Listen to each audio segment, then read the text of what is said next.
السلام علیکم ورحمۃ اللہ وبرکاتہ۔ This is Abdul Qayyum learn Pakistan YouTube channel. آج میں آپ کو حضرت عمر رضی اللہ عنہ کے حوالے سے کچھ واقعات سناؤں گا۔ بڑے ہی سبق آموز واقعات ہیں۔ ایک دفعہ حضرت عمر رضی اللہ عنہ بازار گئے، راستے میں ایک جوان عورت ملی اور کہنے لگی، امیر المومنین، میرا خاوند ہلاک ہو گیا ہے اور چھوٹے چھوٹے بچے چھوڑ گیا ہے۔ ان بچوں کے پاس نہ زمین ہے کہ اس کی آمدنی پر گزارا کر سکے، نہ کوئی جانور ہے کہ اس کا دودھ پی سکے، نہ کوئی بکری ہے کہ اس کے گوشت سے اپنا پیٹ بھر سکے۔ مجھے ڈر ہے کہ یہ بچے کہیں بھوک سے مر نہ جائیں۔ میں حفاف بن ایمن غفاری کی بیٹی ہوں۔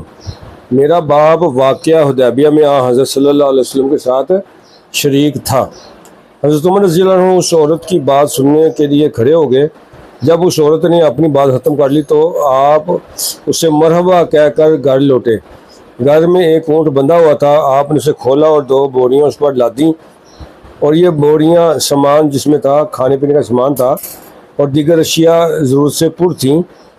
حضرت عمر رضی اللہ عنہ نے اس اونٹ کی مہار اس عورت کے ہاتھ میں پکڑا دی اور فرمایا، لے جاؤ، یہ تمہارے لیے کافی ہے جب تک کہ تمہارے پاس مال آئے۔ ایک دفعہ مدینہ منورہ میں چند تاجر آئے۔ یہ واقعہ شروع ہو چکا ہے۔ ایک دفعہ مدینہ منورہ میں چند تاجر آئے اور عیدگاہ میں قیام کیا۔ جب کچھ رات گزر گئی تو حضرت عمر رضی اللہ عنہ حضرت عبد الرحمن بن عوف کو اپنے ساتھ لے کر ان سوداگروں کے خیمے کے پاس گئے تاکہ رات بھر ان کی حفاظت کریں۔ اثناء حفاظت میں حضرت عمر فاروق نے ایک لڑکے کے رونے کی آواز سنی۔ آپ اس کی طرف آئے اور اس کی ماں سے کہا، خدا کا خوف کر اس بچے کو نہ رلا۔ یہ کہہ کر آپ واپس آ گئے۔ تھوڑی دیر بعد بچے نے پھر رونا شروع کر دیا۔ آپ نے پھر آ کر اس کی ماں سے وہی کہا جو پہلے کہا تھا۔ حضرت عمر رضی اللہ عنہ نے جب تیسری مرتبہ بچے کے رونے کی آواز سنی تو پھر اس کی ماں کے پاس آئے اور کہا، افسوس، میں نہیں سمجھتا تو اپنے بچے کو اس طرح کیوں رلا رہی ہے؟ آخر کیا بات ہے؟ یہ چپ کیوں نہیں ہوتا؟ اس عورت نے کہا، اے بندہ خدا، تیرا کیا مطلب ہے؟ تو اپنی راہ لے، تو نے مجھے رات گزارنی دشوار کر دی ہے۔ میں اپنے بچے کو دودھ چھڑانے کی عادت کر رہی ہوں۔ آپ نے پوچھا، کیوں؟ اس نے کہا، اس لیے کہ جب تک بچے کا دودھ نہ چھڑایا جائے عمر رضی اللہ عنہ وظیفہ مقرر نہیں کرتے۔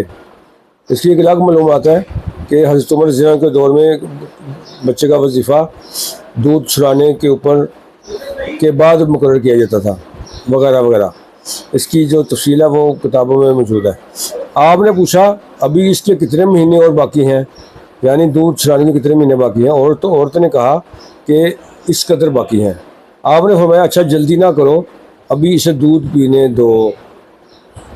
حضرت عمر رضی اللہ عنہ جب صبح کی نماز سے فارغ ہوئے تو نہایت آپ دیدہ ہو کر اپنے آپ کو مخاطب ہو کر کہنے لگے، افسوس ہے عمر، تو نے مسلمانوں کی بہت اولاد مروا ڈالی ہوگی۔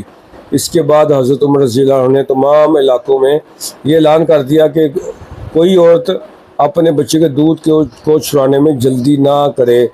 اب سے ہر ایک دودھ پیتے بچے کا بلا استثناء وظیفہ مقرر کر دیا جائے گا۔